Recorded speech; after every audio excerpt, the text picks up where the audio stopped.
Welcome to एडुजोस। एडुजोस में आप सभी लोगों का स्वागत है। दोस्तों, आज 26 मार्च और 26 मार्च के सभी करंट अफेयर्स इस वीडियो में हम लोग डिस्कस करेंगे।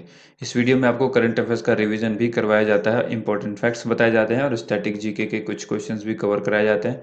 चिंगारी जीत की इस वीडियो का पीडीएफ अगर आप लेना चाहते हैं तो डिस्क्रिप्शन में डायरेक्ट लिंक से आप इस पीडीएफ को डाउनलोड कर सकते हैं। ये वीडियो आपको डेली मिलती है और डेली जरूर इस वीडियो में अपना 10 से 15 मिनट का समय जरूर यहाँ पर बिताएं, ताकि आपको फ़र्क महसूस हो सके कि बाकी जगहों के करंट अफेयर्स में और यहाँ पर जो आपको करंट अफेयर्स पढ़ाई जाती है उसमें कितना फ़र्क है, ये आप महसूस ज़रूर करेंगे। तो चलिए शुरू करते हैं आज के करंट अफेयर्स को डेली मोटिवेशनल कोट से। हासिल होगी मंजिल भी, तू तैयारी करके तो देख, आग लगेगी फिर सीने में, तू चिंगारी बन के तो देख। तो आप सबको चिंगारी बनना है और चिंगारी बनाना हमारा काम यानी एडुजोस का काम है। यहाँ पर सिर्फ आपको रेगुलर जो है वीडियो देखती रहनी है, ठीक है। सब्सक्राइब जरूर कीजिए चैनल को, जिन लोगों ने अब तक चैनल को सब्सक्राइब नहीं किया, और बेल आइकन को प्रेस करके इसे भी एक्टिवेट कर लीजिए ताकि हर वीडियो का नोटिफिकेशन आपको सबसे पहले मिले। और वीडियो पसंद आती है तो लाइक एंड शेयर जरूर करें। कल जो हमने सवाल पूछा था, चिंगारी प्रश्न था, इसका उत्तर यहाँ पर देखेंगे। यदि राष्ट्रपति का पद रिक्त हो जाता है तो उसका कार्यभार कौन संभालेगा? तो आंसर हो जाएगा उपराष्ट्रपति। ऑप्शन ए इस क्वेश्चन का राइट आंसर होगा, ठीक है। मैक्सिमम लोगों ने इस क्वेश्चन का आंसर सही बताया। कमेंट बॉक्स में हमने जब देखा तो सबके आंसर जो है वो मैक्सिमम सही थे। उपराष्ट्रपति इसका आंसर हो जाएगा। अब बारी है आज के करंट अफेयर्स की। किस देश ने 26 मार्च 2021 को अपना 50वां स्वतंत्रता दिवस मनाया है? इस क्वेश्चन का आंसर हो जाएगा ऑप्शन नंबर सी, बांग्लादेश ने मनाया है 50वां अपना स्वतंत्रता दिवस इन्होंने मनाया है। हर वर्ष 26 मार्च को बांग्लादेश अपना स्वतंत्रता दिवस मनाता है। 2021 में बांग्लादेश 50वां स्वतंत्रता दिवस मनाया है। इस साल शेख मुजीबुर रहमान की 100वीं जयंती भी है, ये भी आप याद रखिएगा। शेख मुजीबुर रहमान बांग्लादेश के संस्थापक नेता एवं प्रथम राष्ट्रपति थे। उन्हें सामान्यतः बांग्लादेश का जनक कहा जाता है। इम्पोर्टेंट फैक्ट यह है, 26 मार्च 1971 में बांग्लादेश पाकिस्तान से अलग होकर एक नया देश बना था। करंट अफेयर्स रिवीजन में याद रखिएगा, वर्ष 2020 के लिए बांग्लादेश के पूर्व राष्ट्रपति बंगबंधु शेख मुजीबुर रहमान और साल 2019 के लिए ओमान के दिवंगत सुल्तान काबूस बिन सैद अल सैद को गांधी शांति पुरस्कार दिया जाएगा। अगला सवाल देखिए, हाल ही में जारी अंतर्राष्ट्रीय बौद्धिक संपदा सूचकांक 2021 में भारत किस स्थान पर है? इस क्वेश्चन का आंसर हो जाएगा ऑप्शन नंबर ए, 40वें स्थान पर है, ठीक है। ये इंटेलेक्चुअल प्रॉपर्टी इंडेक्स इसको बोलते हैं, इंटरनेशनल इंटेलेक्चुअल प्रॉपर्टी इंडेक्स। इसमें भारत की जो रैंकिंग है वो 40वीं है। ये हाल ही में रैंकिंग जारी की गई है, ठीक है। यहाँ पर देखिएगा, भारत को 100 में से 38.4 अंक प्राप्त किए गए थे भारत ने। इस सूचकांक में संयुक्त राज्य अमेरिका नंबर 1 पोजीशन पर है, यूएसए याद रखिएगा अमेरिका, और इसके बाद यूनाइटेड किंगडम दूसरे नंबर पर है और जर्मनी तीसरे नंबर पर है। टॉप 3 देश आप याद रखिएगा, ये एग्जाम में पूछे जाते हैं। बौद्धिक संपदा अधिकार व्यक्तियों को उनके मन की कृतियों पर दिए गए अधिकार हैं। इम्पोर्टेंट फैक्ट यह है कि यह सूचकांक प्रतिवर्ष US chamber of commerce global innovation policy centre के द्वारा जारी किया जाता है। यह 53 वैश्विक अर्थव्यवस्थाओं में बौद्धिक संपदा अधिकारों का मूल्यांकन करता है।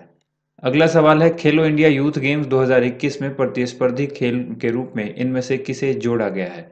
इस क्वेश्चन का आंसर हो जाएगा ऑप्शन बी, योगासन को जोड़ा गया है। हाल ही में खेल मंत्री किरण रिजिजू ने योगासन को प्रतिस्पर्धी खेल के रूप में विकसित करने के लिए खेलो इंडिया यूथ गेम्स 2021 में शामिल किया है। इसमें पुरुष और महिला दोनों श्रेणियों के लिए योगासन खेल को खेलो इंडिया यूथ गेम 2021 में शामिल किया गया है। योग गुरु बाबा रामदेव की अध्यक्षता में नवंबर 2019 में अंतर्राष्ट्रीय योगासन खेल महासंघ का गठन किया गया था। एचआर नागेंद्र इसके महासचिव बनाए गए थे। करंट अफेयर्स रिवीजन में याद रखिएगा, खेलो इंडिया यूथ गेम्स 2021 का आयोजन हरियाणा के पंचकुला में किया जाएगा। अगला सवाल है, हाल ही में किस सिंगर को महाराष्ट्र भूषण पुरस्कार 2020 से सम्मानित किया गया है? इस क्वेश्चन का आंसर हो जाएगा option number B, Asha Bhosle को इस पुरस्कार से सम्मानित किया गया है।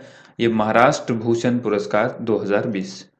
हाल ही में महाराष्ट्र सरकार ने सिंगर आशा भोसले को महाराष्ट्र भूषण पुरस्कार से सम्मानित किया है। यह निर्णय पुरस्कार समिति की बैठक में लिया गया है। इस बैठक की अध्यक्षता महाराष्ट्र के सीएम उद्धव ठाकरे ने की है। भारत रत्न लता मंगेशकर आशा भोसले की बहन है। महाराष्ट्र भूषण पुरस्कार के बारे में जान लीजिए। महाराष्ट्र सरकार के द्वारा दिया जाने वाला यह सबसे बड़ा पुरस्कार है। यह पुरस्कार पहली बार 1996 में दिया गया था। करंट अफेयर्स रिवीजन में आपको याद रखना है, महाराष्ट्र सरकार ने नागपुर स्थित गोडेवारा अंतर्राष्ट्रीय चिड़ियाघर का नाम बदलकर बाला साहेब ठाकरे गोडेवारा अंतर्राष्ट्रीय प्राणी उद्यान कर दिया है।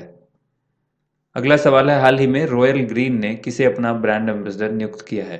तो आंसर हो जाएगा ऑप्शन ए सोनू सूद। सोनू सूद को रॉयल ग्रीन ने, यानी ऑप्शन ए यहाँ पर करेक्ट आंसर हो गया, रॉयल ग्रीन ने अपना ब्रांड एम्बेसडर बनाया है। सोनू सूद को royal green package drinking water का ये एक ब्रांड है, package drinking water brands royal green, इसने ये ब्रांड एम्बेसडर इनको नियुक्त किया है। करंट अफेयर्स रिवीजन में याद रखिएगा, हाल ही में न्यू ग्रोथ ने अजिंक्य रहाणे को अपना ब्रांड एम्बेसडर बनाया है और प्रमुख फुटवेयर कंपनी बाटा इंडिया ने बॉलीवुड अभिनेता कार्तिक आर्यन को अपना ब्रांड एम्बेसडर बनाया है। इटफिट ने क्रिकेटर देवदत्त पडिक्कल को अपना ब्रांड एम्बेसडर नियुक्त किया है और वानी कपूर को भारत में मैंगो का ब्रांड एम्बेसडर नियुक्त किया गया है। अगला सवाल है, हाल ही में किसे भारतीय विमानपत्तन प्राधिकरण का अध्यक्ष नियुक्त किया गया है? एयरपोर्ट अथॉरिटी ऑफ इंडिया, ये बहुत इंपॉर्टेंट है एक सवाल, क्योंकि इनका अध्यक्ष जो बने हैं इनको याद रखिएगा। हाल ही में किसी भारतीय विमानपत्तन प्राधिकरण का अध्यक्ष नियुक्त किया गया? तो आंसर हो जाएगा ऑप्शन ए संजीव कुमार। हाल ही में आईएएस संजीव कुमार को नागरिक उड्डयन मंत्रालय के तहत भारतीय विमानपत्तन प्राधिकरण यानी एयरपोर्ट्स अथॉरिटी ऑफ इंडिया यानी एएआई के अध्यक्ष के रूप में नियुक्त किया गया है। मंत्रिमंडल की नियुक्ति समिति appointments committee of the cabinet, जिसको एसीसी कहा जाता है, उसने उनकी नियुक्ति को मंजूरी दी है। एएआई के बारे में जान लीजिए, एयरपोर्ट अथॉरिटी ऑफ इंडिया, ये इसका फुल फॉर्म होता है। यह एक स्टैट्यूटरी बॉडी है। इसकी स्थापना 1995 में हुई थी। इसका मुख्यालय यानी हेडक्वार्टर जो है वो नई दिल्ली में है। यह मिनिस्ट्री ऑफ सिविल एविएशन के अधीन काम करता है। इंपॉर्टेंट फैक्ट यह है, वर्तमान में सिविल एविएशन मंत्री हरदीप सिंह पुरी हैं। यानी आपसे अगर पूछा जाए कि वर्तमान में सिविल एविएशन मंत्री कौन है, तो हरदीप सिंह पुरी आपको याद रखना है, ठीक है। अगला सवाल है, किस राज्य सरकार ने मेरा मास्क मेरी सुरक्षा इस अभियान को शुरू किया है? बहुत ही इंपॉर्टेंट सवाल है, इसको भी याद रखिएगा। इसका आंसर हो जाएगा option number D Madhya Pradesh. यहाँ पर आपको याद रखना है, हाल ही में मध्य प्रदेश के मुख्यमंत्री शिवराज सिंह चौहान ने कोरोना से बचाव के लिए मेरा मास्क मेरी सुरक्षा अभियान को शुरुआत की है।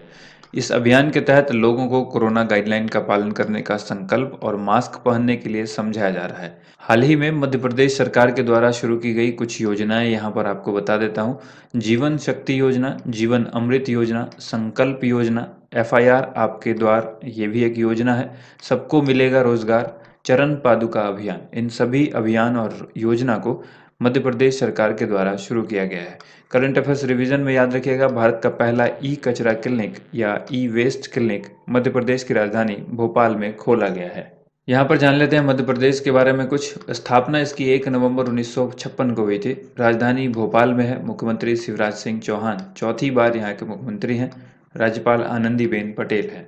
मध्य प्रदेश भारत का दूसरा सबसे बड़ा राज्य है क्षेत्रफल की दृष्टि से और भारत का 5वां सबसे बड़ा राज्य है जनसंख्या की दृष्टि से।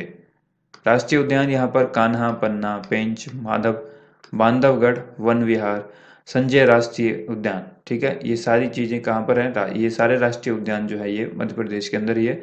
देश में सबसे ज़्यादा बाघ मध्य प्रदेश में मौजूद है, जिसकी संख्या 526 है और कर्नाटक में इसके बाद नंबर आता है जो कि 524 है।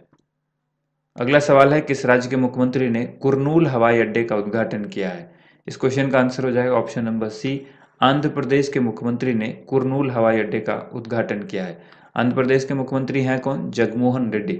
इन्होंने कुरनूल हवाई अड्डे का उद्घाटन किया है जो कि ओरवाकल में स्थित है। इस एयरपोर्ट का नाम देश के पहले स्वतंत्रता सेनानी उयालवाड़ा नरसिम्हा रेड्डी के नाम पर रखा गया है। यह आंध्र प्रदेश का छठा हवाई अड्डा होगा। स्टैटिक जीके में याद रखिएगा, भारतीय शास्त्रीय नृत्य कुचिपुड़ी की उत्पत्ति आंध्र प्रदेश से हुई थी। करंट अफेयर्स रिवीजन में याद रखना है, हाल ही में जारी हेनले पासपोर्ट इंडेक्स या सूचकांक 2021 में भारतीय पासपोर्ट को 85वां स्थान प्राप्त हुआ है। इस सूचकांक में पहले स्थान पर जापान है। अगला सवाल है, इनमें से कौन सा खिलाड़ी निशानेबाजी से संबंधित है? 4 ऑप्शंस हैं, जो भी करेक्ट आंसर है आपको बताना है यहाँ पर। तो देखिए, इस क्वेश्चन का आंसर हो जाएगा ऑप्शन नंबर डी, उपर्युक्त सभी। राही सरनोबत, चिंकी यादव और मनु भाकर तीनों ही निशानेबाजी यानी शूटिंग से संबंधित हैं। हाल ही में ISSF विश्व कप में भारतीय तिकड़ी राही सरनोबत, चिंकी यादव और मनु भाकर ने महिलाओं की 25 मीटर पिस्टल टीम स्पर्धा में स्वर्ण पदक जीता है, यानी गोल्ड मेडल जीता है। फाइनल में भारत ने पोलैंड को हराकर देश का 10वां स्वर्ण पदक जीता है। भारतीय टीम की जो टिकरी है, इन्होंने पोलैंड के जोआना इवोना वुर्जनोस्का, जुलेता बोरक और अग्निज्का कोराजोव को हराया है। ISSF विश्व कप 2021 का आयोजन नई दिल्ली में 18 से 29 मार्च तक होगा। ऑलरेडी ये चल रहा है। इम्पोर्टेंट फैक्ट ये है कि ISSF विश्व कप की शुरुआत अंतर्राष्ट्रीय शूटिंग स्पोर्ट फेडरेशन ने 1986 में की थी। अगला सवाल है, माई एक्सपेरिमेंट्स विथ साइलेंस इस पुस्तक के लेखक कौन है? माई एक्सपेरिमेंट विथ साइलेंस इस पुस्तक के लेखक का नाम है Sameer Soni. Option number B इसका राइट आंसर हो जाएगा। ठीक है, अब बारी है आज की एक्स्ट्रा खुराक की। यहाँ पर 5 सवाल आपसे पूछे गए हैं। इन 5 सवाल का जवाब यहीं पर आपको वीडियो में ही बताया जाएगा, तो वीडियो में बने रहिए। एक्सरे की खोज किसने की थी? रिवॉल्वर का आविष्कारक जो है वो किसने किया था आविष्कार? डीएनए संरचना का मॉडल किसने विकसित किया था यानी दिया था? पेनिसिलिन की खोज किसने की थी? और टेलीफोन के आविष्कारक कौन है यानी आविष्कार किसने किया था? देखिए सभी आंसर यहाँ पर एक एक करके देख लेते हैं। सबसे पहला एक्सरे, तो इसके आविष्कारक या इसकी खोज की बात करें तो रॉन्टजन इसका आंसर हो जाएगा। दूसरा है रिवॉल्वर के आविष्कारक, तो कोल्ट इसका आंसर हो जाएगा। डीएनए संरचना का मॉडल जो है वाटसन एवं क्रिक ने दिया था। और पेनिसिलिन की खोज अलेक्जेंडर फ्लेमिंग ने की थी। टेलीफोन के आविष्कारक आप सबको पता है ग्राहम बेल है, तो इसलिए इसका आंसर हो जाएगा ग्राहम बेल यानी जी बेल। ठीक है, अब बारी है आज के चिंगारी प्रश्न की। WTO का गठन कब हुआ था? WTO यानी विश्व व्यापार संगठन, वर्ल्ड ट्रेड ऑर्गेनाइजेशन इसको कहते हैं। इसकी स्थापना यानी इसका गठन जो है वो कब हुआ था? 1985, 1995, 1990 या फिर 2000? जो भी करेक्ट आंसर है आप सभी को इसका आंसर कमेंट बॉक्स में लिखना है। नेक्स्ट डे में इसका आंसर बताया जाएगा। उम्मीद करते हैं वीडियो आप सभी को पसंद आई होगी। वीडियो को ज़्यादा से ज़्यादा लाइक एंड शेयर कीजिएगा। थैंक यू सो मच आप सभी लोगों का वीडियो देखने के लिए। बहुत बहुत धन्यवाद।